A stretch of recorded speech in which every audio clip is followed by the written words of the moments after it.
আমি গত 2 মাস থেকে এটা রেগুলার বেসিসে অভিজ্ঞতা শিকার হচ্ছি। আমার নেতা কর্মীকে ক্যাম্পেইনে মারধর করতেছে, হাসপাতালে ভর্তি হইতেছে, থানায় যাচ্ছে, মামলা নিচ্ছে না। এক্স্যাক্টলি আমরা আওয়ামী লীগের আমলে যেগুলো দেখেছি, প্রশাসন ধরে নিয়েছে যে এটাই হচ্ছে রুলস অফ দ্য গেম, যে যখন আওয়ামী লীগ থাকবে তখন আমরা সবাই আওয়ামী লীগ হয়ে যাব, যখন বিএনপি আসবে অথবা থাকবে তখন আমরা বিএনপি হয়ে যাব। একটা রাষ্ট্র তো এইভাবে হতে পারে না। এবং আপনারা যদি আপনাদের এই অভদ্র একাংশ, খুবই ছোট অল্প কটা মানুষকে নিয়ন্ত্রণ করতে না পারেন, তাহলে কিন্তু আগামী নির্বাচনে আপনারা চ্যালেঞ্জের মুখোমুখি পড়বেন। এবং বিএনপির একাংশের আচরণ ঠিক একই রকম ভাবে নব্য আওয়ামী ফাঁসিবাদের মতো মনে হচ্ছে। এই এলাকার মানুষের দাবি ছিল আপনার বীরগঞ্জের সেতুর ব্যাপারে। এটা বহু বছরের দাবি, বহু লোক এখানে কাজ করেছেন। বিএনপির একসময় এমপি ছিলেন মঙ্গু ভাই, উনি এখন অসুস্থ মানুষ। সাবেক আমলা ছিলেন মাহবুব ভাই, শফিক ভাই, ওনারা সবাই শ্রম করে দিয়েছেন। কিন্তু এই সরকার আসার পরে যেটা হয়েছে, এই প্রকল্পগুলো ডরমেন্ট করে দিয়েছে, এটা সাসপেন্ড করে দিয়েছে। আমরা এগুলোকে আন্দোলন করে, প্রেসার ক্রিয়েট করে, সাংবাদিকদের মাধ্যমে, গণমাধ্যমের মাধ্যমে, উপদেষ্টাদের সাথে তদবির করে এই প্রকল্পটাকে আবার রেগুলার করেছি, ফাংশনাল করেছি। এবং সেটার রেজাল্ট আপনারা দেখলেন যে দ্রুততম সময়ের ভিতরে এটা বাজেট দিয়েছে সরকার নিজস্ব তহবিল থেকে প্রায় 1,500 কোটি টাকা। তারপরে টেন্ডার হয়ে গেছে, 5টা চাইনিজ কোম্পানি ইনিশিয়াল টেন্ডারে ছিল, একটা চাইনিজ কোম্পানিকে এখন কাজ দেওয়া হয়ে গেছে। এবং 1 সপ্তাহের ভিতরে কাজ শুরু করতে আপনার আর কোনো সমস্যা থাকবে না।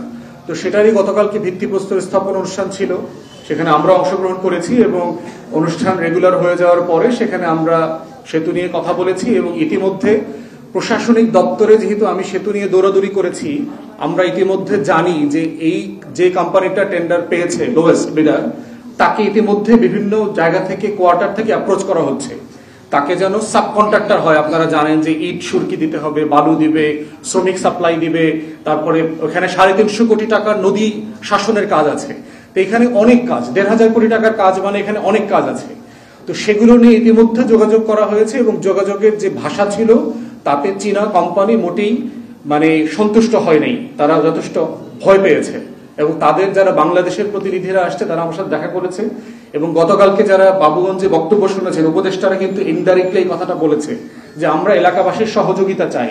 যারা ঠিকাদার কোম্পানি থাকবে তাদেরকে হেনস্থা না করা, তাদেরকে সহযোগিতা করবেন, তাহলে প্রজেক্টটা ঝুলে যাবে না। সেই একই কথা আমিও বলেছি যে আমরা চাই এলাকাবাসীর পক্ষ থেকে যারা এই ঠিকাদার কোম্পানিগুলোকে প্রেসার ক্রিয়েট করছে, এবং ওই ঠিকাদার কোম্পানি ইভেন আমার সাথে মিটিং করতে চাচ্ছে স্থানীয় প্রোটেকশনের জন্য, যেটা আমি অস্বীকার করেছি। আমি বলছি রাষ্ট্রের প্রোটেকশনের দায়িত্ব একজন নাগরিকটা আমি নিতে পারবো না। আমি আপনার হয়ে কথা বলতে পারবো, আপনার হয়ে আমি প্রশাসনকে বলতে পারবো, আইন শৃঙ্খলা বাহিনীকে বলতে পারবো, দুদককে বলতে পারবো, কিন্তু প্রোটেকশন আপনাদেরকে চাইতে হবে। তাহলে একটা কাজ শুরু করবার আগে এই ঘটনাগুলো বাংলাদেশে কিন্তু নতুন না। পদ্মা সেতু বিখ্যাত ঘটনা, আপনারা জানেন কিভাবে ওয়ার্ল্ড ব্যাংক এই প্রজেক্ট থেকে ব্যাকড্রপ করেছে।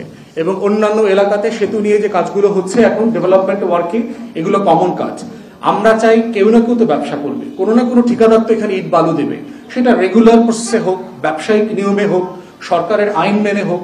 একটা কাজ মাঠে আসার আগেই যদি কোম্পানিগুলোকে অ্যাপ্রোচ করা হয়, তাদেরকে বলা হয় যে ইট আমার কাছ থেকে নিতে হবে, আমি আপনাকে 500 শ্রমিক সাপ্লাই দিব, এই এজেন্সিটা সাবকন্ট্রাক্টটা আমাকে দেবেন, এটা যে কোনো বিদেশি কোম্পানির জন্য খুব পীড়াদায়ক। তাদের জন্য এটা, তারা নিরাপত্তা সংকটে ভোগেন। তো ঠিক সেই কথাগুলোই বলেছি। আপনারা যারা আমার বক্তব্য শুনেছেন, আমি কোনো দল, কোনো ব্যক্তি, কাউকে আমি সেখানে মেনশন করি নাই। কিন্তু তারপরে দেখেন, আমি ফিরে আসার পরে আমার উপরে একদম ভিডিও ফুটেজ দেখেছেন যে আমাকে রীতিমতো ঘুষি মারার চেষ্টা করা হয়েছে। যে এটা আমার সহকর্মী, এই মেরিন ইঞ্জিনিয়ার সুজন তালুকদার, আমাদের বরিশাল জেলা মহানগর কমিটির যুগ্ম আহ্বায়ক ইঞ্জিনিয়ার রাব্বি, তাদের গায়ে, সদস্য সচিব জেলার, ওনাদের গায়ে কিল ঘুষি লেগেছে, যেটা আমার গায়ে লাগতে পারত। তাহলে প্রশ্ন হচ্ছে যে কারোর নাম বলা হয় নাই, কোনো দলকে মেনশন করা হয় নাই। আমি রাষ্ট্রের পক্ষ থেকে একটা ডেভেলপমেন্ট, একটা উন্নয়নের কাজের সহযোগিতা চাইলাম এলাকাবাসীর কাছে। সেইটাকে কেন্দ্র করে যে হেনস্থা ক্রিয়েট করা হচ্ছে, এবং এইটা শুধু আপনারা গতকালকে দৃশ্যমান দেখেছেন, আমি গত 2 মাস থেকে এটা রেগুলার বেসিসে অভিজ্ঞতা শিকার হচ্ছি। আমার নেতা কর্মীকে ক্যাম্পেইনে মারধর করতেছে, হাসপাতালে ভর্তি হইতেছে, থানায় যাচ্ছে, মামলা নিচ্ছে না। এক্স্যাক্টলি আমরা আওয়ামী লীগের আমলে যেগুলো দেখেছি, প্রশাসন ধরে নিয়েছে যে এটাই হচ্ছে রুলস অফ দ্য গেম, যে যখন আওয়ামী লীগ থাকবে তখন আমরা সবাই আওয়ামী লীগ হয়ে যাব, যখন বিএনপি আসবে অথবা থাকবে তখন আমরা বিএনপি হয়ে যাব। একটা রাষ্ট্র তো এইভাবে হতে পারে না। শুধু নতুন এবং ফিরে আসা গ্রাহকদের জন্য নগদে চলছে ক্যাশব্যাক সহ প্রতিদিন হাজারো উপহার জেতার সুযোগ। হবে আশা আর ফেরা, সারপ্রাইজ সেরা। গত বছরের লড়াইটা কিন্তু এই লড়াইটা এই জন্য ছিল যে আমরা রাষ্ট্রকে রাষ্ট্র বানাতে চাই, আমরা দেশের মানুষের ন্যূনতম সাংবিধানিক অধিকার নিয়ে বাঁচতে চাই। সবাই লেভেল প্লেইং ফিল্ডে কাজ করবে। আপনি যদি বোধ করেন যে না আপনি অন্য 10টা কাজ করবেন, আপনি করেন না। আমি 100 কোটি টাকার ডেভেলপমেন্টের কাজ আনছি, আপনি এটাকে চ্যালেঞ্জ করেন, এটাকে চালু করে আপনি আরো 100 কোটি টাকার কাজ আনেন, তাহলে তো এলাকার লাভ হবে। আমি 50টা টিউবওয়েল আনছি আমার এলাকার জন্য, আপনি 50টা টিউবওয়েল আনেন। আমি প্রায় 100 মতো রাস্তা পাকা করার জন্য তদবির করে পাশ করিয়েছি, আপনিও করেন। আমিও 60-70টা কাঁচা রাস্তায় ইট বসানো, সোলিং বসানোর জন্য চেষ্টা করছি, আপনিও করেন। আমি প্রায় 150 মতো মসজিদ, মাদ্রাসা, মন্দির, শ্মশান ঘাটের জন্য তহবিল এনেছি, আপনারাও করেন। তাহলে আমরা তো এই কম্পিটিশন, মেধার কম্পিটিশন, ন্যায্যতার কম্পিটিশনের পলিটিক্সটা করতে চাই। যে কম্পিটিশনে গেলে সবাই বেনিফিটেড হবে, এলাকা বেনিফিটেড হবে, পুরো জেলা বিভাগ বেনিফিটেড হবে। 6 লেনের রাস্তা করলে ভাই আমার বাড়ি তো ওইখানে না, কিন্তু পুরো জেলা তো বেনিফিটেড হবে। এবং আমরা এখন মিরগঞ্জ সেতুকে নিয়ে ইতিমধ্যে তদবির করছি, সেতুর 2 পার পাকা করে দিয়ে পর্যটন কেন্দ্র করা যায় কিনা। এটা নিয়ে ইতিমধ্যে আমরা মাননীয় উপদেষ্টাদের সাথে কথা বলছি, ইঞ্জিনিয়ারদের সাথে কথা বলছি। তাহলে দেখবেন একই বাজেটে সামান্য 10-20-50 কোটি টাকা হেরফের করলে আপনি এখানে বিশাল পর্যটন কেন্দ্র করতে পারবেন নদীকে ঘিরে। সারা দুনিয়াতে এটা আছে, যারা বাইরে গেছেন, ইউরোপ, আমেরিকাতে, ইভেন চায়নাতে গেছেন, আপনারা দেখবেন নদীকে কেন্দ্র করে হাঁটার জায়গা, দৌড়ানোর জায়গা, বসার জায়গা, পরিবার নিয়ে পার্কে গিয়ে একটু সময় কাটানোর জায়গা, এবং এটাকে কেন্দ্র করে হাজার হাজার মানুষের জব তৈরি হওয়ার সুযোগ আছে। সেটা নিয়ে আমরা কাজ করছি। তাহলে যাদের জন্য, যে এলাকার জন্য কাজ করছি, সে এলাকাতে বসে রাজনৈতিক পদ পদবি ব্যবহার করা মানুষরা আমাদের সাথে যে আচরণ করছে সেটা খুব দুঃখজনক। আমরা বিএনপিকে বলছি, আপনাদের একাংশ, খুবই সংক্ষিপ্ত একটা ফ্র্যাকশন একাংশ যে আচরণটা করছে, তাতে প্রত্যেক দিন আপনাদের হাজার হাজার ভোট কমছে। শুধু বাংলাদেশের ন্যূনতম আপনার এই একদিনে 10 লাখ ভোট কমে গেছে সারা বাংলাদেশে। এবং আপনারা যদি আপনাদের এই অভদ্র একাংশ, খুবই ছোট অল্প কটা মানুষকে নিয়ন্ত্রণ করতে না পারেন, তাহলে কিন্তু আগামী নির্বাচনে আপনারা চ্যালেঞ্জের মুখোমুখি পড়বেন।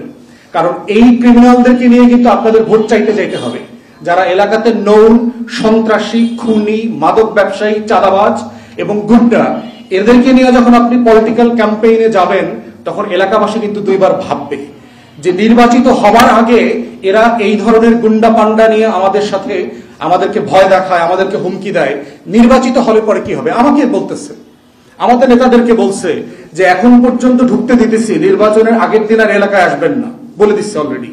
এই ভোট কেন্দ্র অমুক মার্কার, এই মার্কার বাইরে এখানে কোনো ভোট পড়বে না। প্রশাসনকে ইতিমধ্যে জানিয়েছি যে আপনারা বাংলাদেশের ইতিহাসের সবচেয়ে একটা ব্যর্থ নির্বাচন আপনারা উপহার দেবেন আমাদেরকে। শুধু বরিশালের এক্সাম্পল দিয়ে যদি বলি, ডিসির সামনে গত পরশুদিন কি হয়েছে আপনারা দেখেছেন। বুলাদিন নাজিরপুরে একজন সচিব আসছেন, মাননীয় এলজিআরডি সচিব আসছেন এখানে, তারপরে একজন উপদেষ্টা জুমে অ্যাটেন্ড করেছেন, সেই প্রোগ্রামটা ভণ্ডুল করে দিয়েছেন। একটা তো হচ্ছে রাজনৈতিক দলের আচরণ, যেটা আওয়ামী ফ্যাসিবাদের আমলে আমরা দেখেছি, এবং বিএনপির একাংশের আচরণ ঠিক একই রকম ভাবে নব্য আওয়ামী ফ্যাসিবাদের মতো মনে হচ্ছে। এবং এটা বলে দিতে চাই আপনাদেরকে, হাসিনার ফ্যাসিবাদের সময় কিন্তু আমরা চুপসে যাই নাই, আমরা কিন্তু গ্রুমের থ্রেশহোল্ডকে ওভারকাম করে পলিটিক্স করেছি এবং রাস্তায় ছিলাম। আপনারা ভাববেন না যে আমরা চুপসে লেজ গুটায় ঢাকায় পালায় চলে যাব, আমরা সেই নাম দিয়ে রাজনীতি করি না। অতএব আপনারা পরিবর্তন হবেন, তা না হলে গত বছরের কথাটা মনে রাখেন। কিন্তু গত বছর সারা বাংলাদেশ কিন্তু আওয়ামীময় বাংলাদেশ ছিল। আগস্টের আগের বাংলাদেশ কিন্তু শেখ পরিবারের বাংলাদেশ ছিল। সারা বাংলাদেশে মনে হতো সবাই আওয়ামী লীগ হয়ে গেছে, তাদেরকে আজকে দেশ ছেড়ে পালাইতে হয়েছে। অতএব আমাদের অনুরোধ, দয়া করে শুধু গণতন্ত্রের রাজনীতিটা করেন, আসেন দেশকে ভালোবেসে একটা ভালো রাজনীতি করি, সবাই মিলে করি, দেশটাকে বদলে যাই। শহীদ জিয়ার রাজনীতিটা করেন আল্লাহর ওয়াস্তে, বেগম জিয়ার রাজনীতিটা করেন। সেই রাজনীতি তো আপনারা করতেছেন না, আপনারা আওয়ামী লীগের রাজনীতি করতেছেন।